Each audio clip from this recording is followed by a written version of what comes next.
జాగ్రత్త ఉండాలి. పొరపాటు పడని మనిషి అంటూ ఉండడు. దిద్దుకోవాలి, సరిదిద్దుకోవాలి, మారు మనసు పొందాలి, పశ్చాత్తాపములు కావాలి, అవసరమైతే ఉపవాసం ఉండాలి, పొట్ట మార్చుకోవాలి, అవసరమైతే మార్చుకొని ఈ దరిద్రం నా దగ్గర ఉంది నాయన, ఈ చండాలం నా దగ్గర ఉంది నాయన, తీసేయి.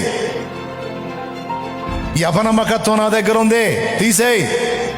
ఈ లోభి బుద్ధి, ఈ ప్రలోభించే బుద్ధి, ఈ చీదర మనస్సు తీసేయి.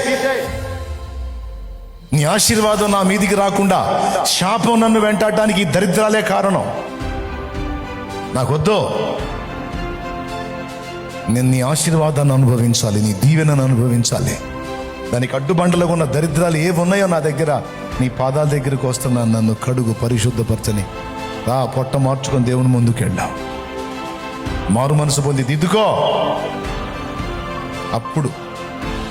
అప్పుడు నిజముగా దీవించబడతా.